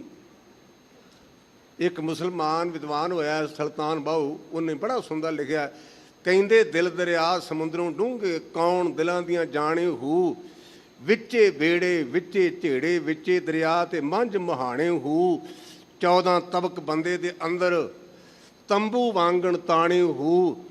ਜਿਤੀਆਂ ਤਨ ਮੇਰੇ ਨੂੰ ਲੱਗੀਆਂ, ਸ਼ਾਲਾ ਹਿੱਕ ਲੱਗੀ ਤਾਂ ਜਾਣੀ ਹੂ। ਸੁਲਤਾਨ ਬਾਹੂ ਕਹਿੰਦੇ, ਇਸ ਪ੍ਰਕਾਰ ਮੇਰੇ ਪਾਤਸ਼ਾਹ ਕਹਿੰਦੇ ਨੇ, ਗੁਰਮੁਖਾ ਸਵੈ ਪਰਚੋਲ ਕਰ, ਅੰਦਰੋਂ ਸਮਝ।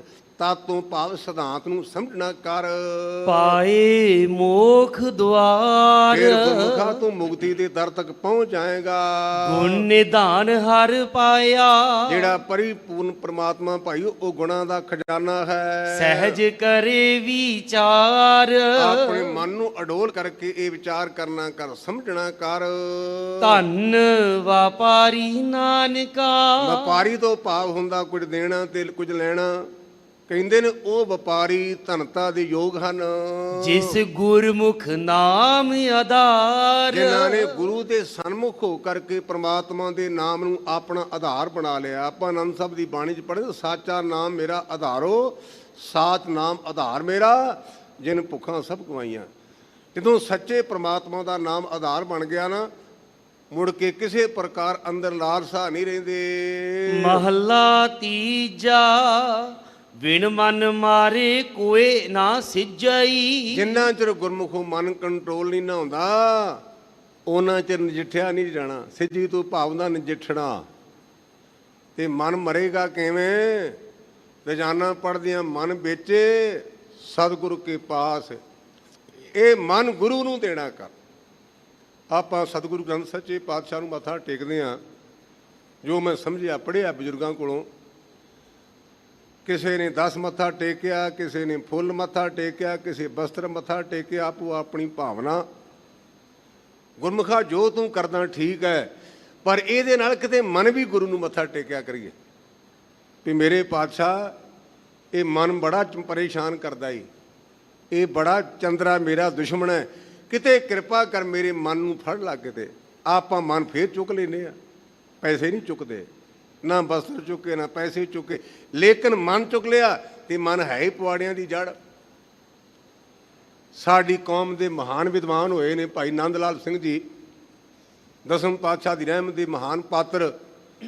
ਉਹਨਾਂ ਦੀਆਂ ਪੰਕਤੀਆਂ ਬੜੀਆਂ ਮਨ ਨੂੰ ਟੁੰਮਦੀਆਂ। ਕਹਿੰਦੇ ਮਨਾ ਸ਼ੈਤਾਨਾ, ਭਾਈ ਨੰਦ ਲਾਲ ਜੀ, ਮਨਾ ਸ਼ੈਤਾਨਾ ਇਹ ਟੀਕਾ ਕੀਤਾ ਵਿਦਵਾਨਾਂ ਨੇ। ਉਹਨਾਂ ਦੀ ਫਾਰਸੀ ਦੀ ਲਿਖਤ ਹੈ ਤੇ ਵਿਦਵਾਨਾਂ ਨੇ ਟੀਕਾ ਕੀਤਾ। ਮਨਾ ਸ਼ੈਤਾਨਾ ਬੇਈਮਾਨਾ, ਕਦੇ ਤਾਂ ਟਿਕ ਕੇ ਬਹਿ ਜਾ, ਨਿਤ ਸਿਆਪੇ ਤੇਰੇ ਕਰਦਾ, ਕਦੇ ਤਾਂ ਟਿਕ ਕੇ ਬਹਿ ਜਾ। ਇਸ ਕਰਕੇ ਮੇਰੇ ਪਾਤਸ਼ਾਹ ਕਹਿੰਦੇ ਨੇ ਭਾਈ ਵਿਣ ਮਨ ਮਾਰੇ ਕੋਈ ਨਾ ਸਿੱਝੀ। ਜਿੰਨਾ ਚਿਰ ਮਨ ਨਾ ਮਰਿਆ ਉਹਨਾਂ ਚਿਰ ਨਜਿੱਠਿਆ ਨਹੀਂ ਜਾਣਾ। ਵੇਖੋ ਕੋ ਲਿਵ ਲਾਏ ਇਕਾਗਰ ਹੋ ਕਰਕੇ ਆਪਣੀ ਲਿਵ ਨੂੰ ਲਾ ਕਰਕੇ ਵੇਖਣਾ ਕਰ। ਇਹ ਲਿਵ ਕਿੰਨੀ ਕੁ ਜ਼ਰੂਰੀ ਹੈ।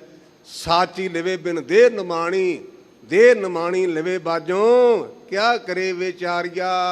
ਭੇਖ ਧਾਰੀ ਤੀਰਥੀ ਭਵ ਥਕੇ। ਕਹਿੰਦੇ ਲਿਬਾਸਾਂ ਨੂੰ ਧਾਰਨ ਵਾਲੇ ਜ਼ਿੰਦਗੀ ਪਰਯੰਤ ਆ ਲਾ ਲਾਂ ਆ ਪਾ ਲਾਂ। ਆਪਾਂ ਕਹਿੰਦੇ ਕੱਪੜੇ ਧੋਤੇ ਤਾਂ ਹੈ, ਪਰ ਪ੍ਰੈਸ ਨਹੀਂ ਹੋਏ। ਬਾਹਰ ਅੰਦਰ ਜਾਣਾ ਤੇ ਕੀ ਕਹਿਣਗੇ ਲੋਕੀ? ਇਹ ਆਪਾਂ ਬੜਾ ਕੁਝ ਕਹਿੰਦੇ ਵੀ ਇਹਦੀ ਕਰੀਜ਼ ਨਹੀਂ ਫਿੱਟ। ਗੁਰਮੁਖਾ ਮਨ ਦੀ ਕਰੀਜ਼ ਮਾਰ ਕੇ, ਮਨ ਦੀ ਕਰੀਜ਼ ਸੀ ਕੀ ਖਾਤਰ ਕੱਪੜਾ ਸਾਫ਼ ਕਰਨਾ ਨਾ। ਭੇਖਾਂ ਨੂੰ ਲਿਬਾਸ ਨੂੰ ਧਾਰਨ ਵਾਲੇ ਲੋਕ ਲਿਬਾਸ ਧਾਰ ਧਾਰ ਕੇ ਤੀਰਥਾਂ ਤੇ ਪੌਂ ਕੇ ਥੱਕ ਗਏ, ਪਰ ਯਾਦ ਰੱਖੀ ਨਾ ਇਹੋ ਮਨ ਮਾਰਿਆ ਜਾਏ। ਨਾ ਤੀਰਥਾਂ ਤੇ ਜਾਣ ਕਰਕੇ, ਨਾ ਲਿਬਾਸਾਂ ਦੇ ਬਦਲਣ ਕਰਕੇ ਮਨ ਨਹੀਂ ਮਾਰਿਆ ਜਾਣਾ। ਗੁਰਮੁਖ ਇਹੋ ਮਨ ਜੀਵਤ ਮਰੈ। ਸੋ ਭਾਈ ਗੁਰਮੁਖ ਬਣ ਕੇ ਨਾ ਜੀਵਤ ਭਾਵ ਤੋਂ ਮਰਨਾ ਕਰ। ਜੀਵਤ ਭਾਵ ਤੋਂ ਮਰਨ ਦੀ ਵਿਆਖਿਆ ਬਾਬਾ ਫਰੀਦ ਜੀ ਨੇ ਇੱਕੇ ਪੰਕਤੀ ਕੀਤੀ, ਬੜੀ ਭਾਵਪੂਰਤ। ਉਹ ਕਹਿੰਦਾ ਫਰੀਦਾ ਚਿੱਤ ਰੱਬ ਰਜਾਏ, ਵਹਿਣ ਤਦਾਉ ਗਉ ਕਰੇ, ਕੰਧੀ ਵਹਿਣ ਨਾ ਢਾਹੇ, ਤਉ ਪੀ ਲੇਖਾ ਦੇਵਣਾ। ਬਾਬਾ ਫਰੀਦ ਜੀ ਕਹਿੰਦੇ ਗੁਰਮੁਖਾ ਦਰਿਆ ਚੱਲਦਾ ਨਾ, ਦਰਿਆ ਨੂੰ ਕਹਿੰਦੇ ਭਲਿਆ ਜਿਹੜੇ ਪਾਸੇ ਨੂੰ ਰੱਬ ਲਿਜਾਂਦਾ ਉਸ ਪਾਸੇ ਨੂੰ ਤੁਰਿਆ ਚੱਲ, ਕੰਢੇ ਨਾ ਢਾਹ, ਤੈਨੂੰ ਲੇਖਾ ਦੇਣਾ ਪਏਗਾ। ਗੁਰਮੁਖੋ ਜਿਹੜੇ ਪਾਸੇ ਨੂੰ ਆਪਾਂ ਨੂੰ ਰੱਬ ਤੁਰਦਾ ਆਪਾਂ ਨਹੀਂ, ਜੇ ਤੁਰਦੇ ਆਪਾਂ ਕੰਢਿਆਂ ਨੂੰ ਦੌੜਦੇ ਆ ਤੇ ਦੂਜਿਆਂ ਤੇ ਦਬਾਅ ਪਾਉਂਦੇ ਆ, ਦੂਜਿਆਂ ਤੇ ਦਬਾਅ ਪਾਉਂਦੇ ਆ। ਇਸ ਕਰਕੇ ਮੇਰੇ ਪਾਤਸ਼ਾਹ ਕਹਿੰਦੇ ਨੇ ਗੁਰਮੁਖੋ, ਗੁਰਮੁਖ ਇਹੋ ਮਨ ਜੀਵਤ ਮਰੇ, ਸੱਚ ਰਹੇ ਲਿਵ ਲਾਏ। ਜੇ ਸੱਚੇ ਪ੍ਰਮਾਤਮਾ ਦੇ ਨਾਲ ਆਪਣੀ ਸੁਰਤੀ ਨੂੰ ਜੋੜੇਗਾ ਤਾਂ ਮਨ ਮਰੇਗਾ। ਨਾਨਕ ਇਸ ਮਨ ਕੀ ਮਲ ਇਉਂ ਉਤਰੈ। ਇਸ ਢੰਗ ਦੇ ਨਾਲ ਇਹ ਮਨ ਦੀ ਮੈਲ ਲੈ ਸਕਦੀ ਹੈ। ਹਉ ਮੈਂ ਸ਼ਬਦ ਜਲਾਏ। ਗੁਰੂ ਦੇ ਉਪਦੇਸ਼ ਦੇ ਨਾਲ ਜਿਵੇਂ ਆਪਾਂ ਡੱਬੀ ਲੈਨੇ ਨਾ, ਤੇ ਭਾਵੇਂ ਕਿੰਨੀਆਂ ਡੱਬੀਆਂ ਹੋਣ, ਪਰ ਜਿੰਨਾ ਚਿਰ ਗੁਰਮੁਖੋਂ ਨੂੰ ਘਸਾਈਏ ਨਾ ਉਹਨਾਂ ਚਿਰ ਅੱਗ ਨਹੀਂ ਜੇ ਬਲਦੀ। ਆਪਾਂ ਘਰਾਂ 'ਚ ਡੱਬੀਆਂ ਰੱਖੀਆਂ, ਮਾਚਿਸ ਰੱਖੀ ਹੈ, ਪਰ ਤੀਲੀ ਕੱਢ ਕੇ ਡੱਬੀ ਨਾਲ ਘਸਾਵਾਂਗੇ ਤੇ ਗੁਰਮੁਖੋਂ ਫੇਰ ਅੱਗ ਨਿਕਲੇਗੀ ਤੇ ਫੇਰ ਗੱਲ ਬਣੇਗੀ, ਬਾਲਣ ਤਾਂ ਸੜੇਗਾ। ਇਸੇ ਪ੍ਰਕਾਰ ਗੁਰੂ ਦਾ ਉਪਦੇਸ਼ ਤਾਂ ਹੈ, ਪਰ ਜਿੰਨਾ ਚਿਰ ਗੁਰਮੁਖੋਂ ਆਪਣੇ ਮਨ ਨਾਲ ਨਾ ਘਸਾਇਆ, ਉਹਨਾਂ ਚਿਰ ਬ੍ਰਹਮ ਅਗਨੀ ਨਹੀਂ ਜੇ ਪੈਦਾ ਹੋਣੀ। ਇਹਨੂੰ ਘਸਾਉਣਾ ਕਿਵੇਂ ਹੈ? ਆਪਾਂ ਪੜ੍ਹਦੇ ਹਾਂ, ਇਹ ਸਰੀਰਾ ਮੇਰਿਆ, ਇਸ ਜਗ ਮੈਂ ਆਏ ਕਿ ਕਿਆ ਤੁਧ ਕਰਮ ਕਮਾਇਆ। ਆਪਣੇ ਸਰੀਰ ਨੂੰ ਪੁੱਛੀਏ ਪਿਆਰਿਆ, ਸੰਸਾਰ ਵਿੱਚ ਆਏ ਤੇ ਇੱਥੇ ਕੀ ਕੀ ਚੰਗਾ ਕੰਮ ਕੀਤਾ, ਕਦੇ ਪੁੱਛਿਆ ਆਪਾਂ? ਤੇ ਜੇ ਨਹੀਂ ਨਾ ਪੁੱਛਿਆ ਤੇ ਇਹਦਾ ਭਾਵ ਅਸੀਂ ਤੀਲੀ ਨਹੀਂ ਘਸਾਈ, ਤੇ ਜਿੰਨਾ ਚਿਰ ਤੀਲੀ ਨਾ ਘਸਾਈ ਉਹਨਾਂ ਚਿਰ ਗੁਰਮੁਖੋ ਤ੍ਰਿਸ਼ਨਾ ਦਾ ਜਿਹੜਾ ਗੰਦ ਪਿਆ ਉਹ ਨਹੀਂ ਜੇ ਸੜਨਾ। ਇਸ ਕਰਕੇ ਮੇਰੇ ਪਾਤਸ਼ਾਹ ਕਹਿੰਦੇ ਨੇ, ਪਿਆਰਿਓ ਜਿੰਨਾ ਚਿਰ ਮੈਨੂੰ ਆਪਣੇ ਗੁਰੂ ਦੇ ਉਪਦੇਸ਼ ਨਾਲ ਸਾੜਦਾ ਨਹੀਂ ਨਾ, ਉਹਨਾਂ ਚਿਰ ਇਹਦੀ ਮੈਲ ਨਹੀਂ ਲੈਣੀ। ਪੌੜੀ ਹਰ ਹਰ ਸੰਤ ਮਿਲਹੁ ਮੇਰੇ ਭਾਈ। ਅਰਦਾਸ ਕਰੀਏ, ਹੇ ਵਾਹਿਗੁਰੂ ਮੇਰੇ ਤੇ ਮਿਹਰ ਕਰ। ਹੇ ਪਰਮੇਸ਼ਰ ਦੇ ਪਿਆਰਿਓ, ਕਿਤੇ ਤੁਹਾਡੀ ਸੰਗਤ ਮਿਲੇ। ਹਰ ਨਾਮ ਦ੍ਰਿੜਾਵੋ ਇੱਕ ਕਿਨਕਾ। ਮੈਂ ਤੁਹਾਨੂੰ ਬੇਨਤੀ ਤਾਂ ਕਰਦਾ, ਗੁਰਮੁਖੋ ਰੱਬ ਦੇ ਪਿਆਰਿਓ, ਕਿਤੇ ਮੇਰੇ ਅੰਦਰ ਨਾਮ ਪਰਪੱਕ ਹੋ ਜਾਏ। ਮੈਂ ਨਾਮ ਦੀਆਂ ਗੱਲਾਂ ਤਾਂ ਕਰਦਾ, ਪਰ ਚੁੜੀਆਂ ਕਰਦਾ, ਮੇਰੇ ਅੰਦਰ ਨਾਮ ਉਕਰਿਆ ਨਹੀਂ ਗਿਆ।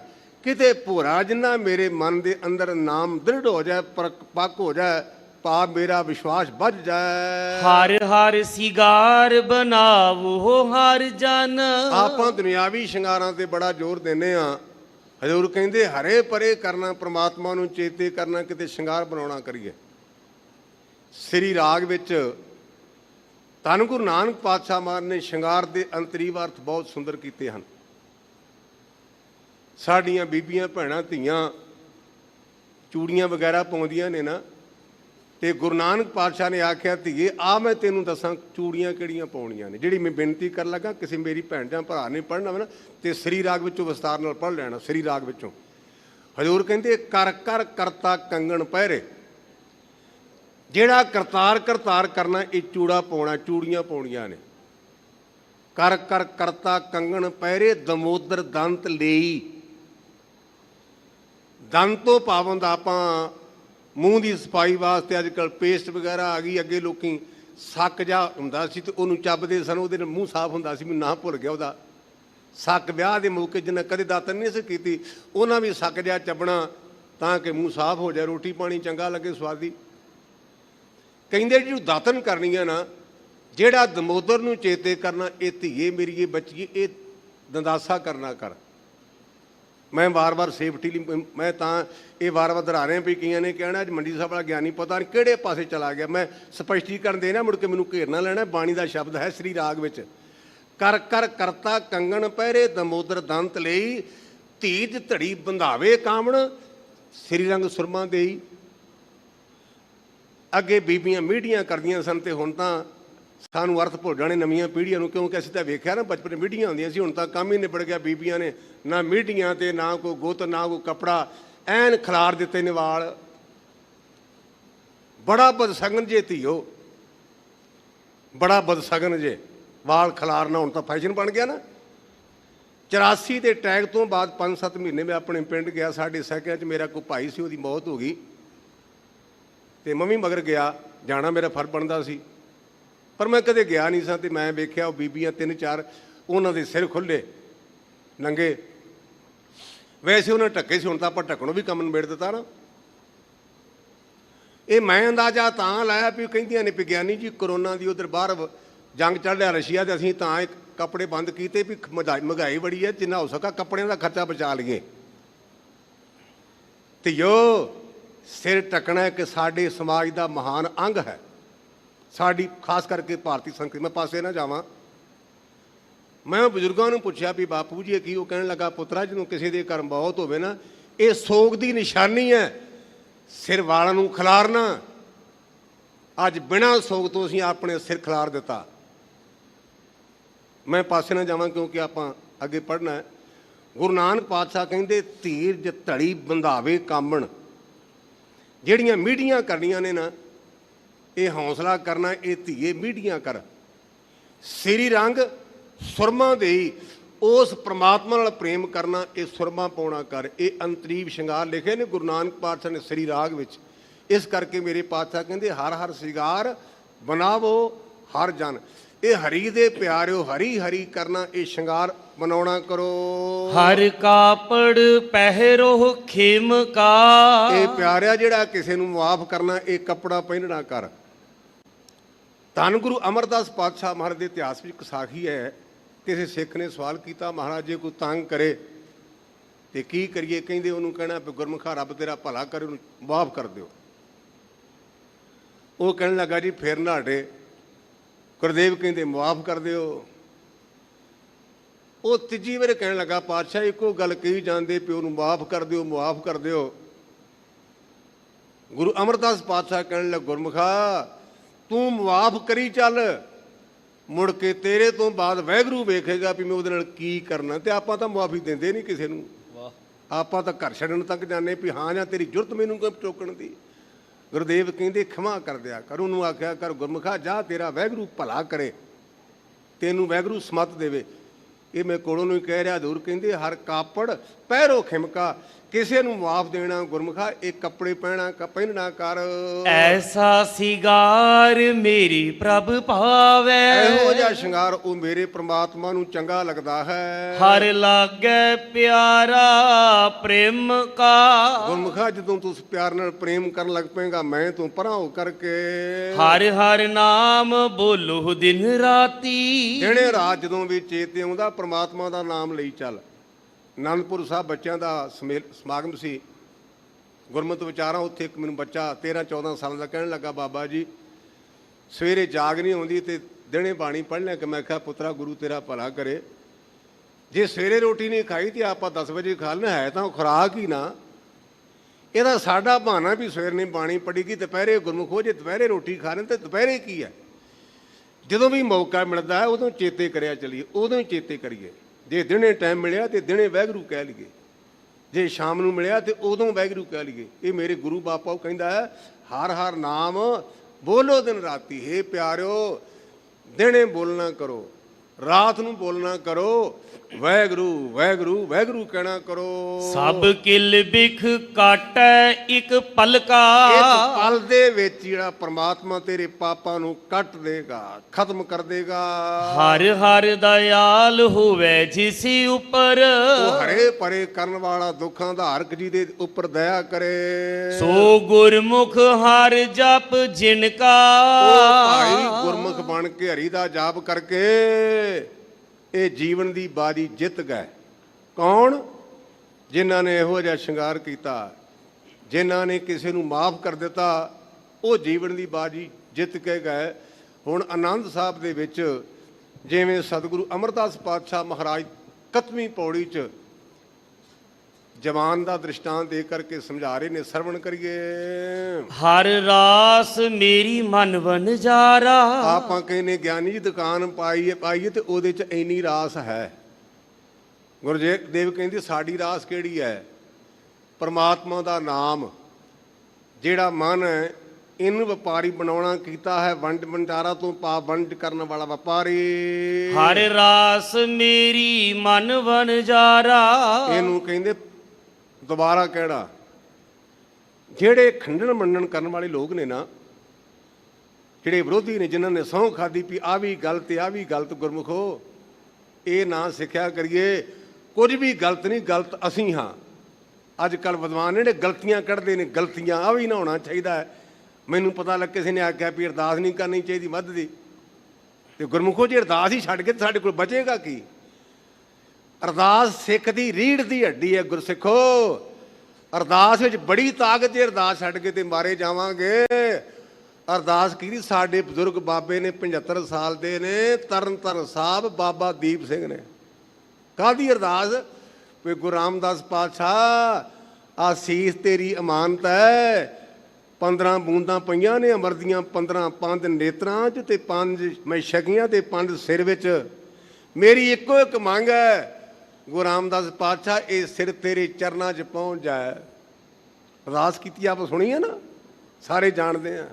ਸੀਸ ਕੱਟਿਆ ਗਿਆ ਲੇਕਿਨ ਕੱਟਿਆ ਸੀਸ ਇਸ ਅਰਦਾਸ ਦੀ ਬਦੌਲਤ ਗੁਰੂ ਰਾਮਦਾਸ ਪਾਤਸ਼ਾਹ ਦੇ ਦਰ ਤੇ ਆਇਆ। ਸਿੱਖੋ ਵੇਖਿਆ ਜੇ ਦਿਨੇ ਮੌਕਾ ਮਿਲੇ, ਰਾਤ ਮੌਕਾ ਮਿਲੇ, ਅਰਦਾਸ ਕਰੀ ਚੱਲਿਆ ਕਰੋ, ਅਰਦਾਸ ਕਰੀ ਚੱਲਿਆ ਕਰੋ। ਮੈਂ ਕਿਤੇ ਖੰਡਣ ਲਈ ਨਹੀਂ ਕਹਿ ਲਿਆ, ਗਲਤ ਅਰਥ ਨਾ ਕਰਨਾ ਵੀ ਮੈਂ ਕਿਸੇ ਦਾ ਵਿਰੋਧ ਕਰ ਰਿਹਾ, ਬਿਲਕੁਲ ਹੀ ਨਹੀਂ। ਗੁਰੂ ਕਿਰਪਾ ਕਰਕੇ ਇਸ ਪੱਖ ਤੋਂ ਪਹੁੰਚਾਵੇ।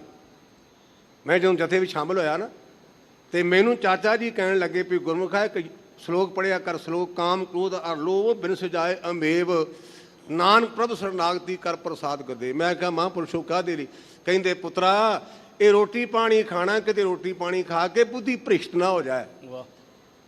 ਆਪਾਂ ਰੋਟੀ ਪਾਣੀ ਖਾਣੀ, ਤਾਕਤ ਬਣਨੀ ਹੈ ਨਾ, ਇਹਦਾ ਭਾਵ ਹੈ ਵੀ ਗੁਰੂ ਮਹਾਰਾਜ ਮੇਰੇ ਤੇ ਕਿਰਪਾ ਕਰ, ਇਹ ਅੰਨ ਖਾਧਾ ਕਿਤੇ ਕਾਮ ਨਾ ਹਾਵੀ ਹੋ ਜਾਏ, ਕਿਤੇ ਹੰਕਾਰ ਨਾ ਹਾਵੀ ਹੋ ਜਾਏ। ਇਸ ਕਰ ਗੁਰੂ ਕੇ ਸਿੱਖੋ ਸਵਾਸ ਸਵਾਸ ਪਰਮਾਤਮਾ ਦੇ ਅੱਗੇ ਅਰਦਾਸਾਂ ਕਰਿਆ ਕਰੀਏ। ਸਵਾਸ ਸਵਾਸ ਇੱਕ ਇੱਕ ਪਲ ਹਰ ਰਾਸ ਮੇਰੀ। ਉਹ ਗੱਲ ਵਿੱਚੇ ਰਹਿ ਚੱਲੀ ਸੀ। ਉਹ ਕਹਿੰਦੇ ਇਹਨੂੰ ਕਹਿੰਦੇ ਨੇ ਪੁੰਨ ਰੁਕਤੀ ਦੋ, ਜਿਹੜੀ ਗੱਲ ਦਬਾਈ ਜਾਵੇ। ਇਹਨੂੰ ਪੜ੍ਹੇ ਲਿਖੇ ਬੁੱਧੀਵਾਨਾਂ ਨੇ ਇਹਦਾ ਦੋਸ਼ ਲਾਇਆ, ਪੁੰਨ ਰੁਕਤੀ ਦੋਸ਼। ਤੇ ਮਸਕੀਨ ਸਾਹਿਬ ਨੇ ਬੜਾ ਸੋਹਣਾ ਜਵਾਬ ਦਿੱਤਾ, ਇਸੇ ਮੈਨੂੰ ਚੇਤੇ ਅਜੇ ਤੱਕ। ਉਹ ਕਹਿੰਦੇ ਗੁਰਮੁਖ ਇਹ ਦੋਸ਼ ਨਹੀਂ, ਆਪਾਂ ਸਵਾਸ ਲੈਨੇ ਤੇ ਕਦੇ ਆਖਿਆ ਪਹਿਲਾਂ ਵੀ ਸਵਾਸ ਲਿਆ ਤੇ ਹੁਣ ਸਵਾਸ ਬੰਦ ਕਰ ਦਈਏ? ਜੇ ਪਹਿਲਾਂ ਵੀ ਸਵਾਸ ਲਿਆ ਤੇ ਹੁਣ ਸਵਾਲ, ਇਹ ਦੋਸ਼ ਨਹੀਂ ਤੇ ਰੱਬ ਦਾ ਨਾਮ ਦੋਸ਼ ਕਿਵੇਂ ਹੈ? ਇਹ ਮਸਕੀਨ ਸਾਹਿਬ ਨੇ ਇੱਥੇ ਜਵਾਬ ਦਿੱਤਾ ਸੀ। ਮੈਂ ਉਹਨਾਂ ਕੋਲੋਂ ਪੜ੍ਹਿਆ, ਮਸਕੀਨ ਸਾਹਿਬ ਦੀ ਕਥਾ 'ਚ ਪੁਆਇੰਟ ਲਿਆ ਮੈਂ। ਇਸ ਕਰਕੇ ਮੇਰੇ ਪਾਤਸ਼ਾਹ ਕਹਿੰਦੇ ਹਰ ਰਾਸ ਮੇਰੀ ਮਨ ਵਣਜਾਰਾ। ਪ੍ਰਮਾਤਮਾ ਦਾ ਨਾਮ ਜਿਹੜਾ ਨਾ ਇਹ ਮੇਰੀ ਰਾਸ ਹੈ, ਮਨ ਨੂੰ ਵਣਜਾਰਾ ਬਣਾਉਣਾ ਕੀਤਾ ਹੈ। ਸਤਿਗੁਰ ਤੇ ਰਾਸ ਜਾਣੀ। ਜਿਵੇਂ ਆਪਾਂ ਕਹਿੰਦੇ ਵੀ ਫਲਾਣਾ ਧੰਦਾ ਕਰ, ਕੱਪੜੇ ਦਾ ਕੰਮ ਚੰਗਾ ਰਹੂਗਾ, ਤੈਨੂੰ ਆੜਤ ਫਿੱਟ ਰਹੇਗੀ। ਕਹਿੰਦੇ ਇਹ ਮੇਰੇ ਗੁਰੂ ਨੇ ਮੈਨੂੰ ਸਮਝਾਉਣਾ ਕੀਤਾ। ਹਰ ਹਰ ਨਿਤ ਜਪਿਓ ਜੀਓ। ਇਹ ਮੇਰੇ ਮਨਾ ਰੋਜ਼ਾਨਾ ਤਨ ਮਨ ਦੀ ਤਹਿ ਤੋਂ ਉਸ ਪ੍ਰਮਾਤਮਾ ਨੂੰ ਚੇਤੇ ਕਰ। ਲਾਹਾ ਖੱਟੇ ਹੋ ਦਿਹਾੜੀ। ਹਾਂ ਕਈ ਵਪਾਰ ਕਰਦੇ ਤੇ ਉਹਨਾਂ 'ਚ ਘਾਟਾ ਪੈ ਜਾਂਦਾ ਹੈ, ਪਰ ਇਹਦੇ 'ਚ ਦਿਨ ਰਾਤ ਰੋਜ਼ਾਨਾ ਹਰ ਰੋਜ਼ ਤੈਨੂੰ ਫਾਇਦਾ ਫਾਇਦਾ ਹੈ। ਇਹੋ ਧਨ ਤਿਨਾ ਮਿਲਿਆ। ਪਰ ਨਾਮ ਤਨ ਕਿੰਨਾਂ ਨੂੰ ਮਿਲਿਆ ਹੈ? ਜਿਨ ਹਰਿ ਆਪੇ ਪਾਣਾ। ਜਿਹੜੇ ਹਰੀ ਪ੍ਰਮਾਤਮਾ ਨੂੰ ਭਾਗੇ ਚੰਗੇ ਲੱਗੇ। ਕਹੇ ਨਾਨਕ ਹਰ ਰਾਸ ਮੇਰੀ। ਸਤਿਗੁਰੂ ਪਾਤਸ਼ਾਹ ਕਹਿੰਦੇ ਪਿਆਰਿਓ ਹਰੀ ਦਾ ਨਾਮ ਹੀ ਮੇਰੀ ਰਾਸ ਹੈ, ਮੇਰੀ ਸੰਪਤੀ ਹੈ, ਮੇਰੀ ਪ੍ਰਾਪਰਟੀ ਹੈ। ਮਨ ਹੁਆ ਵਣਜਾਰਾ। ਮਨ ਨੂੰ ਵਪਾਰੀ ਬਣਾਉਣਾ ਕੀਤਾ ਹੈ। ਏ ਰਸਨਾ ਤੂੰ ਅਨ ਰਸ ਰਾਚ ਰਹੀ। ਇਹ ਜਿਹੜੀ ਜ਼ਬਾਨ ਹੈ ਨਾ, ਇਹਨੂੰ ਗੁਰਮੁਖੂ ਵਿਦਵਾਨਾਂ ਨੇ 2 ਭਾਗਾਂ 'ਚ ਲਿਖਿਆ। ਜਿਹੜੇ ਸਾਡੇ ਇੰਦਰੇ ਨੇ 10, 5 ਕਰਮ ਇੰਦਰੇ ਤੇ 5 ਗਿਆਨ ਇੰਦਰੇ। ਜਿਹੜੀ ਜ਼ਬਾਨ ਹੈ ਇਹ 2 ਪਾਸੇ ਉਹਨਾਂ ਨੇ ਵਿਦਵਾਨਾਂ ਲਿਖੀ ਹੈ। ਇਹ ਕਰਮ ਇੰਦਰਾ ਵੀ ਹੈ ਤੇ ਗਿਆਨ ਇੰਦਰਾ ਵੀ ਹੈ। ਜਦੋਂ ਆਪਾਂ ਰੋਟੀ ਪਾਣੀ ਖਾਂਦੇ ਉਦੋਂ ਇਹ ਕਰਮ ਇੰਦਰਾ ਹੈ। ਜਦੋਂ ਆਪਾਂ ਕਹਿੰਦੇ ਇਹ ਚੀਜ਼ ਖੱਟੀ ਹੈ, ਕੌੜੀ ਹੈ, ਇਹ ਉਦੋਂ ਇਹ ਗਿਆਨ ਇੰਦਰਾ ਹੈ। ਇੱਥੇ ਸਤਿਗੁਰੂ ਪਾਤਸ਼ਾਹ ਨੇ ਇਹਨੂੰ ਗਿਆਨ ਇੰਦਰੇ ਦੇ ਰੂਪ ਵਿੱਚ ਵਰਤਿਆ। ਇਹ ਰਸਨਾ ਤੂੰ ਅਨ ਰਸ ਰਾਚ ਰਹੀ। ਇਹ ਰਸਾਂ ਨੂੰ ਲੈਣ ਮੇਰੀ ਜਮਾਨੇ ਤੂੰ ਹੋਰਨਾਂ ਰਸਾਂ ਵਿੱਚ ਉਲਝ ਗਈ ਹੈ। ਤੇਰੀ ਪਿਆਸ ਨਾ ਜਾਏ। ਪਰ ਯਾਦ ਰੱਖੀ ਜਿਹਨੇ ਦੁਨੀਆ ਦੇ ਪਦਾਰਥ ਪ੍ਰਾਪਤ ਕਰ ਲਾ ਪਰ ਤੂੰ ਰੱਜਣਾ ਨਹੀਂ, ਤੇਰੀ ਪਿਆਸ ਨਹੀਂ ਮੁੱਕਣੀ। ਪਿਆਸ ਨਾ ਜਾਏ ਹੋਰਤ ਕਿਤੈ। ਇਹ ਹੋਰ ਥਾਂ ਤੋਂ ਤੇਰੀ ਤੇ ਨਹੀਂ ਬੁਝਣੀ, ਪਿਆਸ ਨਹੀਂ ਕੱਟਣੀ। ਜਿਚਰ ਹਰ ਰਸ ਪੱਲੇ ਨਾ ਪਾਏ। ਜਿੰਨਾ ਚਿਰ ਹਰੀ ਰਸ ਨੂੰ ਆਪਣੇ ਪੱਲੇ ਨਾ ਪਾਇਆ, ਜਿੰਨਾ ਚਿਰ ਇਹਨੂੰ ਚਖਿਆ ਨਾ। ਹਰ ਰਸ ਪਾਏ ਪੱਲੇ ਪੀਏ ਹਰ ਰਸ। ਜਿਹੜਾ ਹਰੀ ਦਾ ਰਸ ਹੈ ਨਾ ਇਹਨੂੰ ਆਪਣੇ ਪੱਲੇ ਬੰਨ੍ਹਣਾ ਕਰ, ਇਹਨੂੰ ਪੀਣਾ ਕਰ। ਬਹੁੜ ਨਾ ਤ੍ਰਿਸ਼ਨਾ ਲਾਗੇ ਆਏ। ਜਿਨ੍ਹਾਂ ਨੇ ਇਸ ਰਸ ਨਾਲ ਪਰਮਾਤਮਾ ਦਾ ਰਸ ਲੈ ਲਿਆ ਨਾ, ਮੁੜ ਕੇ ਉਹਨਾਂ ਨੂੰ ਕਿਸੇ ਪ੍ਰਕਾਰ ਦੀ ਤ੍ਰਿਸ਼ਨਾ ਰਹਿੰਦੀ ਨਹੀਂ, ਲਾਲਸਾ ਰਹਿੰਦੀ ਨਹੀਂ, ਸੰਤੋਖ ਆ ਜਾਂਦਾ ਹੈ। ਇਹੋ ਹਰ ਰਸ ਕਰਮੀ ਪਾਈਐ। ਪਰ ਗੁਰਮੁਖੋ ਹਰੀ ਨਾਮ ਦਾ ਰਾਜੇ ਕਰਮ ਚੰਗੇ ਹੋਣ ਤੇ ਤਾਂ ਮਿਲਦਾ, ਵੈਸੇ ਨਹੀਂ। ਸਤਿਗੁਰ ਮਿਲੈ ਜਿਸ ਆਏ। ਜਿਹਦੇ ਸੱਚਾ ਗੁਰੂ ਕਰਦੇ ਕਿਰਪਾ, ਜਿਹੜੇ ਸੱਚੇ ਗੁਰੂ ਦੇ ਸੰਪਰਕ ਵਿੱਚ ਆ ਜਾਣ, ਇਹ ਰਸ ਉਹਨਾਂ ਨੂੰ ਆਵੇਗਾ। ਕਹੇ ਨਾਨਕ ਹੋਰ ਅਨ ਰਸ ਸਭ ਵੀਸਰੇ। ਇਸ ਕਰਕੇ ਮੇਰੇ ਪਾਤਸ਼ਾਹ ਕਹਿੰਦੇ ਪਿਆਰਿਓ ਜਿਹੜੇ ਹੋਰ ਰਸ ਨੇ ਉਹ ਮੁੜ ਕੇ ਉਹਨਾਂ ਨੂੰ ਭੁੱਲ ਜਾਂਦੇ ਨੇ। ਉਹਨਾਂ ਦਾ ਚੇਤਾ ਨਹੀਂ ਰਹਿੰਦਾ। ਜਾਂ ਹਰ ਰਸ ਵਸੈ ਮਨ ਆਏ। ਜਦੋਂ ਹਰੀ ਰਸ ਸਾਡੇ ਮਨ ਵਿੱਚ ਵਸ ਗਿਆ ਨਾ, ਮੁੜ ਕੇ ਦੂਜੇ ਰਾਹ ਚੰਗੇ ਨਹੀਂ ਚ ਲੱਗਣੇ। ਸਤਿਗੁਰੂ ਪਾਤਸ਼ਾਹ ਸਾਡੇ ਤੇ ਕਿਰਪਾ ਕਰਨ, ਇਹ ਰਸ ਸਾਡੇ ਅੰਦਰ ਵੀ ਆਵੇ। ਇੱਕ ਪੰਕਤੀ ਪੌੜੀ ਹੋਰ ਕਰਨ ਜੀ। ਏ ਸਰੀਰਾ ਮੇਰਿਆ, ਆਪਣੇ ਸਰੀਰ ਨੂੰ ਸੰਬੋਧਨ ਕਰਕੇ ਵਰਤਿਆ, ਹੈ ਮੇਰੇ ਸਰੀਰਾ। ਹਰ ਤੁਮ ਮਹਿ ਜੋਤ ਰੱਖੀ। ਪਰਿਪੂਰਨ ਪ੍ਰਮਾਤਮਾ ਨੇ ਤੇਰੇ ਅੰਦਰ ਜੋ ਦੀਵਾ ਜਗਾਉਣਾ ਕੀਤਾ। ਇੱਥੇ ਦੀਵੇ ਤੋਂ ਭਾਵ ਚੇਤਨ ਸਤਾ। ਜਦੋਂ ਰੱਬ ਨੇ ਦੀਵਾ ਬੁਝਾ ਲਿਆ ਨਾ, ਗੁਰਮੁਖੋ ਜਿੱਥੇ ਦੇ ਹੱਥ ਪਏ ਉੱਥੇ ਪਏ ਰਹਿਣਗੇ। ਆ ਕਈ ਵਾਰ ਮੌਤਾਂ ਹੁੰਦੀਆਂ ਨੇ ਨਾ, ਕਈਆਂ ਨੇ ਹੱਥ ਵਿੱਚ ਗਲਾਸ ਫੜਿਆ ਤੇ ਗਲਾਸ ਡਿੱਗ ਪੈਂਦਾ, ਕਦੋਂ ਉਹਨੇ ਚੇਤਨ ਸਤਾ ਵਿੱਚੋਂ ਕੱਢ ਲਈ। ਕਈ ਵਾਰ ਮੂੰਹ ਟੱਡੇ ਦਾ ਟੱਡਿਆ ਰਹਿ ਜਾਂਦਾ। ਆ 84 ਤੋਂ ਬਾਅਦ ਮੈਂ ਸੁਲਤਾਨਵਿੰਡ ਗੇਟ ਤੇ ਇੱਕ ਨੌਜਵਾਨ ਨੂੰ ਪੁਲਿਸ ਵਾਲਿਆਂ ਮਾਰਿਆ। ਮੈਂ ਉਹਨੂੰ ਅੱਖੀਂ ਤੱਕਿਆ, ਉਸ ਗੱਭਰੂ ਦਾ ਮੂੰਹ ਖੁੱਲਾ ਸੀ, ਵਿਚਾਰਾ ਖੁੱਲਾ ਦਾ ਖੁੱਲਾ ਰਹਿ ਗਿਆ ਤੇ ਉਹਦੀ ਮੌਤ ਹੋ ਗਈ। ਇਹ ਸੁਲਤਾਨਵਿੰਡ ਗੇਟ ਤੇ ਮੈਂ ਨਿਤਨੇਮ ਕਥਾ ਕਰਕੇ ਗਿਆ ਤੇ ਪੁਲਿਸ ਵਾਲਿਆਂ ਨੇ ਗੱਭਰੂ ਨੂੰ ਮਾਰਿਆ, ਉਹਦਾ ਮੂੰਹ ਖੁੱਲੇ ਦਾ ਖੁੱਲਾ ਰਹਿ ਗਿਆ। ਉਹਦਾ ਭਾਵ ਉਹਨੇ ਚੇਤਨ ਸਤਾ ਖਿੱਚ ਲਈ। ਇਸ ਕਰਕੇ ਇਹ ਸਰੀਰਾ ਮੇਰਿਆ, ਹਰ ਤੁਮੈ ਜੋਤ ਰੱਖੀ। ਹੇ ਮੇਰੇ ਸਰੀਰਾ, ਔਰ ਵਾਹਿਗੁਰੂ ਨੇ ਆਪਣੀ ਚੇਤਨ ਸਦਾ ਤੇਰੇ ਅੰਦਰ ਦੀਵਾ ਜਗਾਉਣਾ ਕੀਤਾ ਹੈ। ਤਾ ਤੂੰ ਜਗ ਮਹਿ ਆਇਆ, ਤਾਂ ਸੰਸਾਰ ਵਿੱਚ ਆਇਆ ਹੈ। ਹਰ ਜੋਤ ਰੱਖੀ ਤੁਧ ਵਿੱਚ। ਉਸ ਪਰਿਪੂਰਨ ਪ੍ਰਮਾਤਮਾ ਨੇ ਆਪਣੀ ਜੋਤ ਚੇਤਨ ਸਦਾ ਤੇਰੇ ਵਿੱਚ ਰੱਖਣਾ ਕੀਤੀ। ਤਾ ਤੂੰ ਜਗ ਮਹਿ ਆਇਆ, ਭਾਈ ਤਾਂ ਤੂੰ ਸੰਸਾਰ ਵਿੱਚ ਆਇਆ। ਜਗ ਤੋਂ ਭਾਵ ਜੰਮਣ ਤੇ ਮਰਨ ਵਾਲੀ ਦੁਨੀਆ।